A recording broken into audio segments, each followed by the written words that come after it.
사도신경으로 신앙 고백하심으로 새벽 기도회를 시작하도록 하겠습니다. 나는 전능하신 아버지 하나님 전지의 창조주를 믿습니다. 나는 그의 유일하신 아들 우리 주 예수 그리스도를 믿습니다. 그는 성령으로 잉태되어 동정녀 마리아에게서 나시고 본디오 빌라도에게 고난을 받아 십자가에 못 박혀 죽으시고 장사된 지 사흘 만에 죽은 자 가운데서 다시 살아나셨으며 하늘에 오르시어 전능하신 아버지 하나님 우편에 앉아 계시다가 거기로부터 살아있는 자와 죽은 자를 심판하러 오십니다. 나는 성령을 믿으며 거룩한 공교회와 성도의 교제와 죄를 용서받는 것과 몸의 부활과 영생을 믿습니다. 아멘. 찬송가 393장입니다. 찬송가 393장.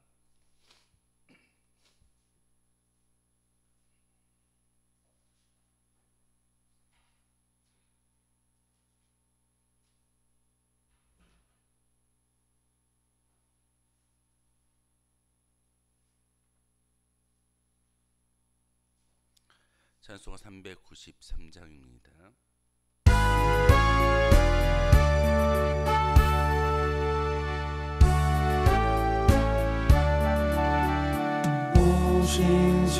신실하신 주 내 아버지여 늘 함께 계시니 두려움 없네. 그 사랑 변찮고 날 지키시며 어제나 오늘이 한결같네.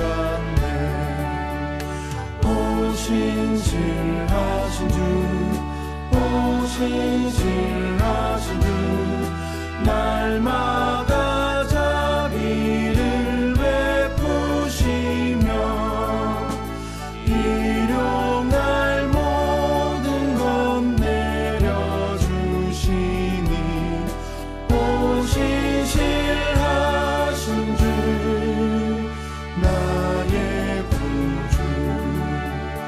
봄철과 또 여름, 가을과 겨울, 해와 달, 별들도 다 주의 것. 만물이 주 영광 드러내도다. 신실한 주 사랑 나타내네. 신실하신 주, 오 신실하신 주, 날마다 자비를 베푸시며 일용할 모든 것 내려주시니 오 신실하신 주, 나의 구주. 죄를 사하여 안위하시고 주 친히 오셔서 인도하네. 오늘의 힘 되고 내일의 소망, 주만이 만복을 내리시네. 신실하신 주, 오 신실하신 주, 날마다 자비를 베푸시며 일용할 모든 것 내려주시니 오 신실하신 주, 나의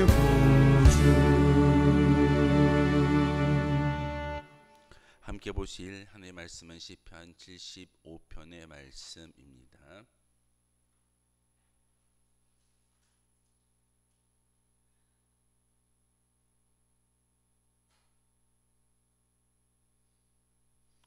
시편 75편 1절에서 마지막 10절까지 말씀 한 절씩 교독으로 하나님의 말씀 받들어 읽겠습니다. 하나님이여, 우리가 주께 감사하고 감사함은 주의 이름이 가까움이라 사람들이 주의 기이한 일들을 전파하나이다.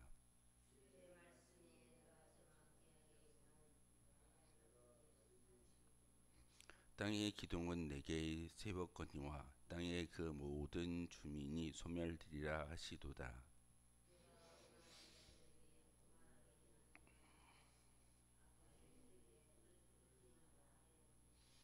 너희 불을 높이 들지 말며 교만한 목을 말하지 말지어다.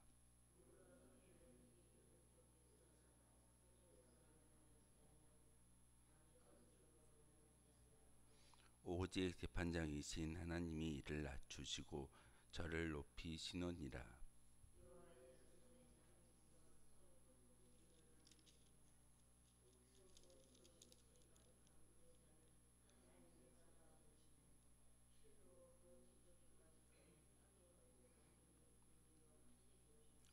나는 야곱의 하나님을 영원히 선포하며 찬양하며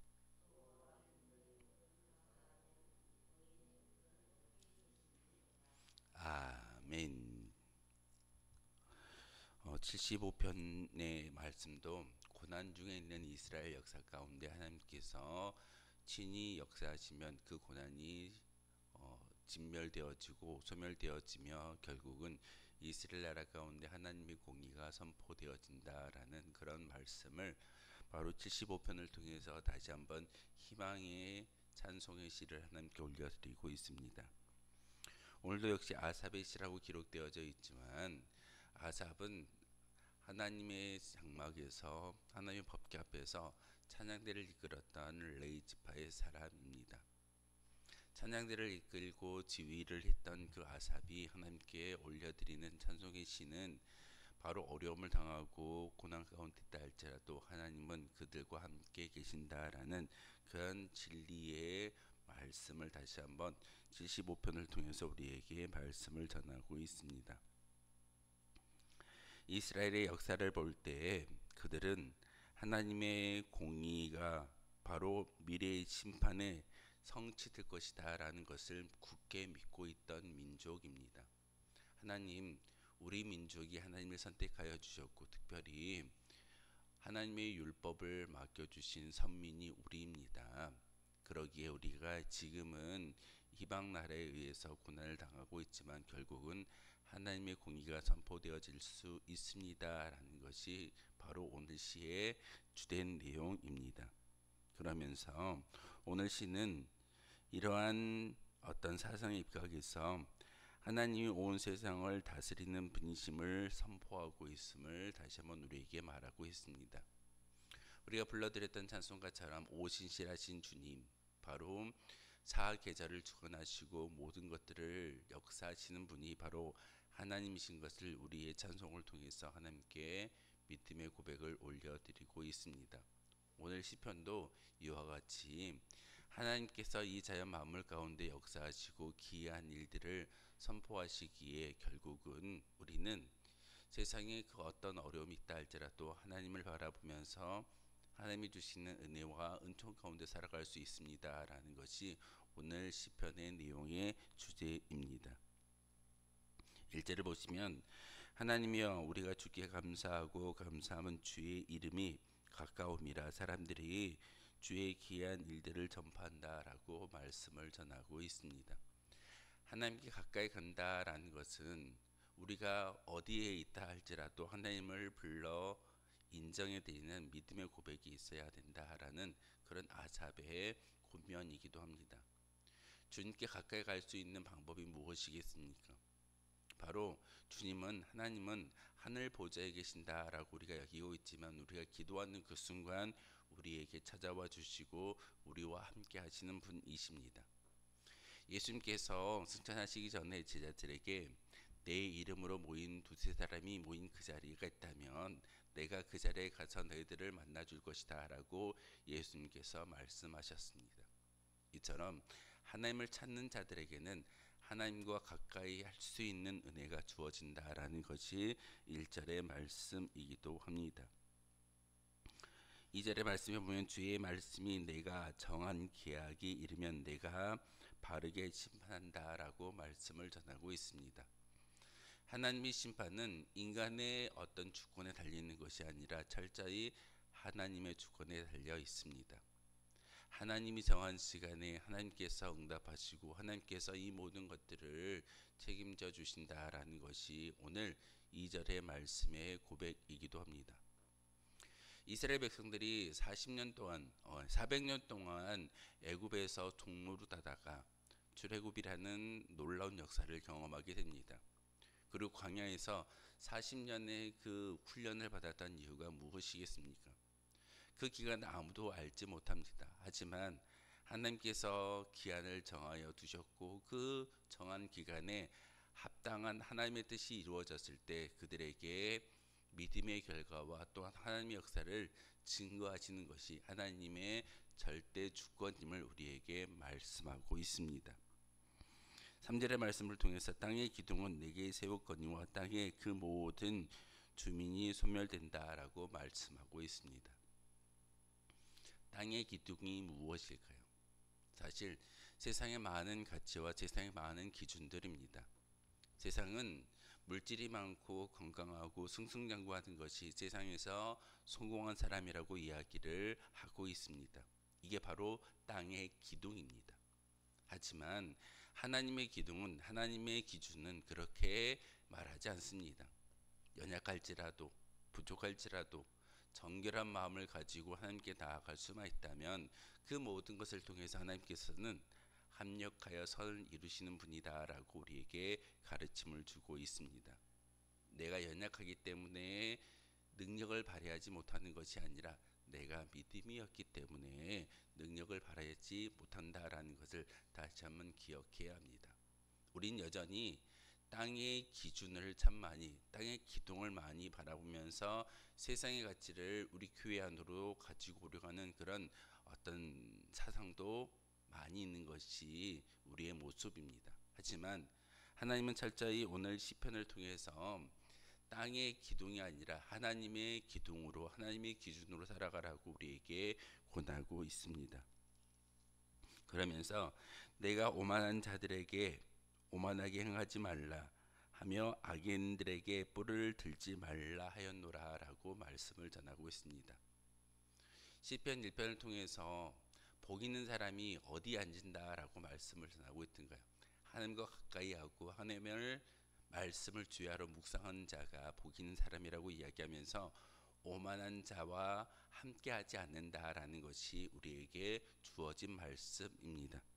이처럼 오만한 자들에게 오만하게 행하지 말라라고 이야기하는 것은 세상의 가치와 세상의 기준으로 행동하지 말고 하나님이 없는 것처럼 사는 것이 아니라 하나님을 참된 주인으로 모시며 살아갈 수 있는 믿음의 본분이 있어야 된다라고 우리에게 가르쳐 주고 있습니다. 오만한 자의 모습이 무엇일까요? 종종 그들은 자기들의 힘을 의지하고 자기들의 물질을 의지하고 자기들의 권력을 의지하는 그런 존재들입니다. 하지만 오만한 자의 모습으로 살지 않는다라는 것은 철저히 하나님이 나의 주인 되어 주시고 하나님을 의지하는 믿음의 고백이어야 합니다. 그러기에 악인들에게 뿔을 들지 말라라고 이야기하는 것은 뿔이라고 이야기하는 것은 힘과 권세를 이야기하는 그런 단어입니다. 악인들의 뿔을 들지 말라. 악인들이 말하고 있는 어떤 힘과 권세를 의지하는 것이 아니라 하나님의 힘과 권세를 의지하는 것이 온당한 믿음의 백성인 것을 우리에게 가르쳐주고 있습니다. 너희 뿔을 높이 들지 말며 교만한 목으로 말하지 말지어다 라고 말씀을 전하고 있습니다. 세상에서 말하고 있는 뿔은 세상의 권력과 세상의 힘을 이야기하겠지만 중요한 것은 교만한 모습이 아니라 하나님의 말씀 가운데 온전히 순종하는 믿음의 고백이어야 한다라고 우리에게 가르쳐주고 있습니다. 그러기에 6절의 말씀을 통해서 무릎 높이는 일이 동쪽에서나 서쪽에서 말미암지 아니하며 남쪽에서도 말미암지 아니한다라고 말씀을 전하고 있습니다. 이 6절의 말씀은 하나님은 동서남북 어디에든지 편재해 계시는 분, 하나님이 안 계신 곳이 없다라는 것을 다시 한번 6절을 통해서 우리에게 가르쳐 주고 있습니다. 이 온천재단 가운데 이곳에서만 하나님이 계시는 것이 아니라 여러분의 삶의 자리에서도 하나님은 함께 하시기에 그 자리에서 하나님을 찾고 하나님의 음성을 들을 수 있는 믿음의 고백자이어야 합니다. 이게 바로 진정한 성도의 모습인 것이고, 그리고 7절의 말씀을 통해서 오직 재판장이신 하나님이 이를 낮추시고 저를 높여주신다라고 말씀을 전하고 있습니다. 우리가 어디에서든지 하나님을 찾고 하나님과 동행할 수만 있다면 하나님은 우리의 재판장이 되어 주신다라는 말씀입니다. 우리에게 찾아오셔서 우리를 심판하시고 우리를 진멸하기 위해서 오시는 것이 아니라 우리를 다시 의인으로 불러주시고 구원하여 주시기에 그런 목적을 가지고 우리를 찾아오시는 그 하나님을 받아 누릴 수 있어야 됩니다. 우린 종종 다른 종교들처럼 우리가 도덕적으로 윤리적으로 착한 일을 행하지 아니하면 심판을 받을 것이다 라고 우리가 생각을 하지만 하나님은 그런 분이 아닙니다. 철저히 사랑의 하나님이시고 기회를 주시는 분이시고 회개할 수 있는 그런 기회를 우리에게 여전히 베푸시는 분이십니다. 그러기에 우리는 우리의 모든 계획과 사람의 어떤 모습을 가지고 산다 할지라도 하나님의 뜻을 발견하는 그 순간 내 뜻과 이반되어지는 그런 하나님의 뜻을 발견한다면 내 뜻을 버려두고 겸손한 마음으로 하나님의 뜻을 순종할 때 우리는 의인의 모습으로 변화될 수 있다는 사실을 오늘 아삽의 시를 통해서 우리에게 가르쳐 주고 있습니다.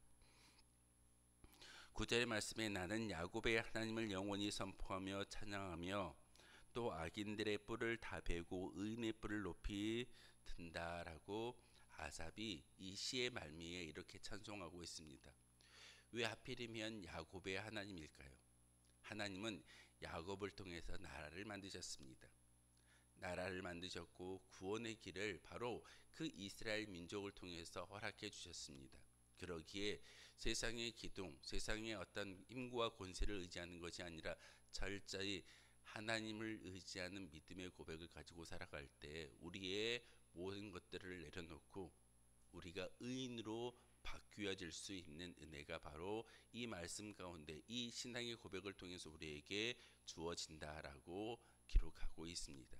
그러기에 여러분이 오늘 기도하실 때 하나님, 세상의 기둥 악인의 뿔을 의지하는 것이 아니라 하나님의 기준과 하나님의 방법을 철저히 의지함으로써 하나님이 나의 재판장이 되어 주심으로 말미암아 결국은 악인의 길을 걷는 것이 아니라 의인의 길을 걸을 수 있는 믿음의 성도인 것을 우리에게 보여달라고 기도하신다면 우리에게 찾아와 주셔서 우리와 함께 하시는 그 하나님은 여러분의 기도에 귀 기울여 주시고 하나님의 시간에 맞추어서 우리의 기도에 응답을 주시는 분이 바로 하나님이실 줄 믿습니다.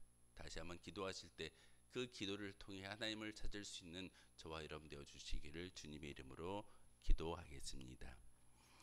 광고 말씀 하나 드리겠습니다. 오늘 김필자 권사님이 아침 9시에 어깨 수술을 한다라고 어제 제게 연락이 왔습니다. 여러분 기도해 주실 때 아침 9시에 수술을 시작하는데 그 수술 가운데서도 하나님께서 함께하여 주심으로 수술이 잘 마쳐지게 해달라고 어깨가 아파서 병원에 어제 입원하였고 오늘 수술을 받는다라고 연락이 왔습니다. 여러분 기도해 주실 때 중보기도 같이 부탁드리겠습니다. 기도하겠습니다. 거룩하신 주님 참으로 감사를 드립니다. 하나님의 은혜 가운데 오늘도 주님의 성전에 올라와 기도하게 하시고 특별히 하나님을 인정하며 하나님을 모셔드릴 수 있는 기회와 은혜를 주시오니 참으로 감사를 드립니다. 땅의 기둥이 아니라 세상의 악인들의 뿔을 의지하는 것이 아니라 하나님의 권세와 힘을 의지하며 나아갈 수 있는 거룩한 주의 백성들 되게 도와주옵소서. 이 시간 하나님을 찾고 부르짖을 때 우리와 함께 하신다라고 말씀하셨듯이 그 하나님과 동행하며 살아가게 도와주시고 우리의 인생 가운데 하나님의 동행을 통하여서 하나님의 돌보심을 맛보아 알 수 있는 제들 되기를 소망합니다. 특별히 이 시간 우리 간절히 중보하는 기도의 제목 가운데 김필자 권사님이 수술대 위에서 의사의 손길을 통하여서 아픈 부위를 수술 받으려고 합니다. 하나님께서 친히 집도하여 주시고 함께하여 주심으로 그 수술이 잘 이루어질 수 있도록 주님께서 은혜를 베풀어 주옵소서. 예수 그리스도의 이름으로 기도하옵나이다. 아멘. 하늘에 계신 우리 아버지, 아버지의 이름을 거룩하게 하시며 아버지의 나라가 오게 하시며 아버지의 뜻이 하늘에서와 같이 땅에서도 이루어지게 하소서. 오늘 우리에게 일용할 양식을 주시고 우리가 우리에게 잘못한 사람을 용서하여 준 것 같이 우리 죄를 용서하여 주시고 우리를 시험에 빠지지 않게 하시고 악에서 구하소서. 나라와 권능과 영광이 영원히 아버지의 것입니다. 아멘. 오늘 말씀을 생각하며 기도하도록 하겠습니다.